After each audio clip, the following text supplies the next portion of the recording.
That's how it ends? No. There's no way. Every single month, they make it worse and worse.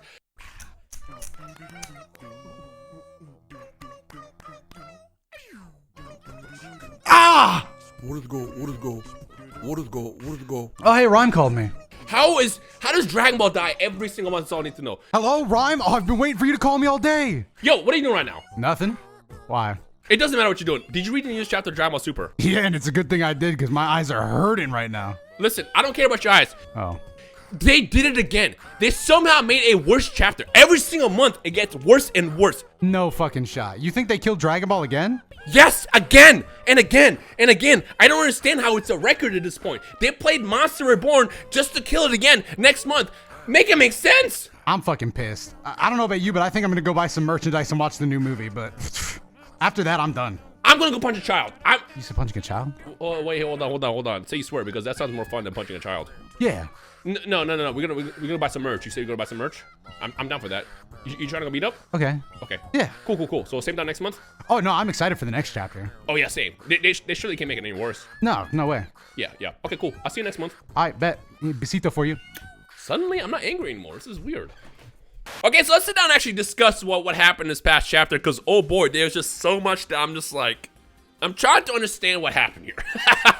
Look, when it comes to being not a fan of this arc, I'm not a stranger at all. I basically talked about this every single time I made a video about this in the last 2 years. How long has the Granola arc been going on? Can someone let me know in the comment section below? I feel like it's been at least 2 years. At least that's how long it feels.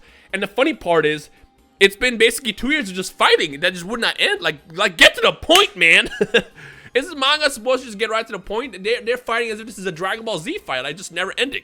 So I've never been a big fan of the Granola arc, just because there's nothing that really made me latch onto something that I really enjoyed that what Dragon Ball gave me. I think one of my favorite parts about the entirety of the arc was we got some backstory with Bardock, and we saw Bardock, and maybe that's just nostalgia kicking in for me or what. But I was like Bardock's character, and seeing more to me was really dope. But like, everything that happens has me just like questioning everything right now. Because last chapter, Gas lost. He was out of gas, literally. And then, just like any other anime, out of nowhere, he gets a power boost that doesn't make any sense. The thing is the way it breaks down. You have Granola, who wished to be strongest in the universe, so you got Goku Vegeta at the top. So Granola is above him. Well, then they wished, the Heaters, they wished for the same thing. So now Gas is above him. So the way it breaks down is you have Gas the strongest, then Granola, then Goku and Vegeta. I guess you can probably argue if Goku and Vegeta teamed up, they should be able to be stronger than Gas and Granola maybe. But that goes against how the wish works. So to me, I'm not really buying that, if that makes sense. That's why I was always like, well, if they were to maybe go to fusion, that could probably be, the closest thing to beating Gas and taking them down. But we didn't see fusion here. I actually expected to go into fusion because it's the only thing that made sense mathematically and my analytical side for anime to win this fight. But instead we got Gas, who out of nowhere becomes strong, again, by getting angry and then aging. I assume that they're trying to go for like the whole Gon thing that happened in the Hunter x Hunter Chimera Ant arc, where he aged to the point where he was the strongest. That's why he's so old. And then out of nowhere, he gets his big power boost, and he's back to 100%, stronger than before, and now he's taking everybody down as if it's nothing. And out of nowhere, Granola comes out, and he's the one who beats him? With what power? Weren't you also beaten?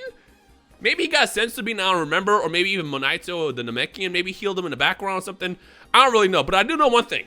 Granola's not Saiyan. At least with Goku and Vegeta, when they get taken out, they get stronger because of the Zenkai boost. Whereas Granola is just there. He went to sleep. He was put to sleep. He woke up. He should be the same strength.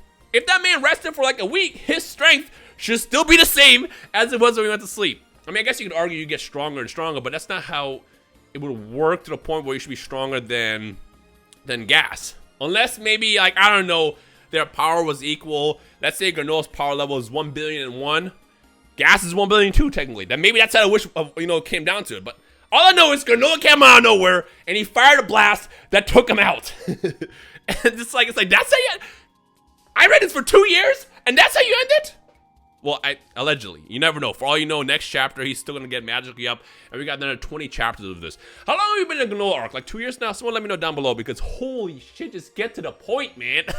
I can't wait to get to the next arc just so we can experience something that's, you know, different and not this stupid arc that we've been reading for the past forever. Because again, I'm not latching on to anything. The thing that makes me like a series so much when I'm consuming it, whether I be reading it or watching it, is I get attached to the story and the characters and stuff like that. But there's been nothing about this that made me excited other than the Bardock stuff. So I'm just waiting for 10, to be honest. And let's look at Goku, man. I get Goku's supposed to be the main character, but my God, the stuff that they've been doing with Goku for this entirety of this arc is just like, I'm just shocked like they keep doing these. For example, can someone make sense of the Susanoo for me? In case you have no idea what I'm talking about, in case you never watched Naruto, which should be a small percentage of y'all.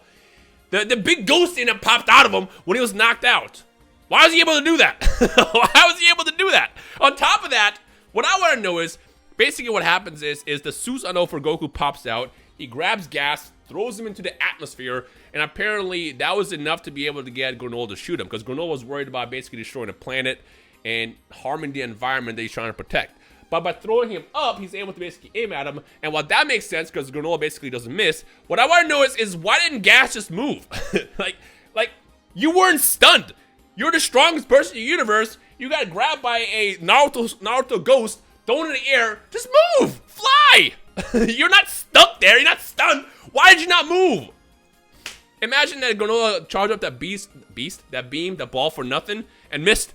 At that point, it's like, what do we do now? But I guess that wouldn't be good writing at all. But then again, the writing right now is already questionable as is. So I'm just trying to make sense of it. Like, he was up there for a good solid couple seconds where he could have moved and dodged the blast, especially if you're the strongest in the universe. I don't know. And then on top of that, like, what I was hoping to see, which we saw last chapter, was Goku and Vegeta to team up with their abilities. You know, Vegeta having Ultra Ego, which is something else that I enjoyed about this arc. We got that at least. And then Goku and his Ultra Instinct, and they both just beat the shit out of Gas. That would have been gas. That would have been heat. No pun intended on the heat puns. But then instead we go back to Granola, who just charges up a blast that takes a 0.3 seconds to charge up, and then that's how he defeats him. I'm so confused, man. Ah! I don't know. Maybe I'm just overthinking it. What I want to know from you guys is in the comment section below, let me know how you overall felt with this entire arc. Are we even over yet? Surely we got to be done.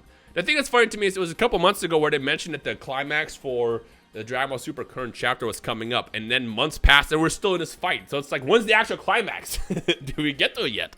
Is it over? What happens next? And the other thing I like about this entirety of this arc is maybe we'll get this next chapter. But they kept gassing up this whole, like, no pun intended on gas again, that Frieza's a bad guy. We got to get revenge because of Frieza. Frieza this, Frieza that. Frieza's been chilling there. This entire arc has been basically rent-free about Frieza the entire time, and Frieza hasn't done anything. I think we've seen him maybe like once or twice. I don't even remember. Maybe we saw him doing like the flashback Bardock. But as far as Frieza, he's done nothing. Are we going to go to Frieza next chapter? Like, you see what I'm saying? Like, I feel like every single month, Toyotaro has just been freestyling this entire arc, and he's just like, yeah, we'll do this, that. And then we got to the point where he's probably like, I don't know how to end this, but because I don't want to do the typical, hey, giant spirit bomb, or let's fuse to defeat the bad guy. And then they, of course, incorporate, you know, Granola being the second strongest, and somehow he's strong enough to win against a guy who was stronger than him in the last chapter. Like, I don't understand, like, why how's this making sense? Now, what I would have probably accepted as okay, this kind of makes sense, is maybe if all three teamed up. Because remember, again, the way it breaks down is Gas should be the strongest according to the wish, then Granola, and then Goku and Vegeta.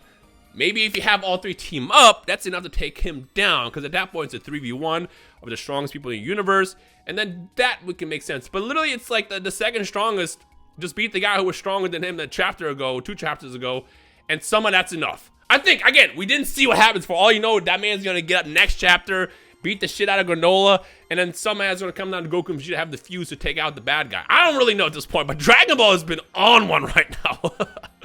Look, I love Dragon Ball. I mean, you guys know me. I have a Dragon Ball based channel that mostly does Yu-Gi-Oh these days because I've been playing a lot of Yu-Gi-Oh Master Duel. But in general, you know me, I love Dragon Ball, and I've consumed Dragon Ball for years. So I have a channel based around it. But I feel like we gotta figure out how to get back to what Dragon Ball was with Dragon Ball Super, of course, in the next chapter, because this just was not it. I mean, again, I know I'm not the only one. You know, you're gonna get that 1, 2, 10, 20, 100 people in the comments who are like, this is my favorite arc of all time, even over stuff that happened in Dragon Ball. And then you got the other remainder that's probably gonna be like, I like Moro better, I like Goku Black better, I like yada yada yada better. In fact, comment section below of all the Dragon Ball Super stuff specifically, what has been your favorite arc so far and why? Let me know down below. I stand by Moro arc was goated, no pun intended. Like, that arc was just great, you know, because at that point you introduce a bad guy that has a unique ability, magic that can basically, you know, take down the stands. There was a lot of like throwbacks to the Namek arc, obviously. And everything about the Moro arc to me was goated. Up until the end. I didn't like the whole absorption, transforming into this final form thing. But up until that point, everything to me about the Moro arc was a lot of fun. And then we go to the Granola arc after that, and I'm just like, oh, well, eventually this is going to end. Again, not to knock the Granola arc. Granola arc had some pretty cool stuff that happened so far up until this point. You know, the throwbacks to Bardock, seeing a lot of, you know, stuff around that character, some character building, seeing, you know, the growth of Ultra Instinct was dope, and of course the introduction of Vegeta's thing, Ultra Ego. Like, there's a lot of stuff that happened that was cool. It's just that it's just, oh my god, I want to know how the anime is gonna go if the anime ever does really come back, and whether or not they animate this, because I feel like the disappointing part to me is if the anime does come back and we have to rewatch all of this is going to be a boring 2-3+ years of just content around this arc. I just hope that they wrap it up and go into the next stuff. But again, that's just me. I don't know. Let me know where you guys stand with this, because I like doing videos like this where we can kind of discuss how we feel about what we just consumed. It's always fun to do that and be nice to each other as always. Again, if that one person in the comments loves this arc, let them. It's perfectly okay. I know a lot of people hate Moro. I love Moro. Everything about that arc to me was dope. Same thing about other stuff that happens. Some people hate Dragon Ball Super in general, which is perfectly okay. Everybody's their own opinion. But let me know your thoughts down below and everything discussed. And I guess I'll see you guys next month, where we hopefully are going to conclude this arc and then move on into the next stuff. Now, the question I have now is what's next? I don't know, but hearing that Toyotaro will start taking over and be more involved with Toriyama less involved, which I guess makes sense, it just has me all like, you know what? I'm gonna give the benefit of the doubt. I think the next arc might be fire. Hopefully. Otherwise, you're gonna come back to this video and be like, Rhyme, remember we all thought this and we were wrong? Yeah, the arc sucks. In which case, the next arc after that will be fire. Maybe. I don't know. Okay, I'm ending right here. Let me know your thoughts, everything discussed down below, and I guess I'll see you guys in the comments, and I'll see you guys next month for our monthly talk about Dragon Ball Super. Peace.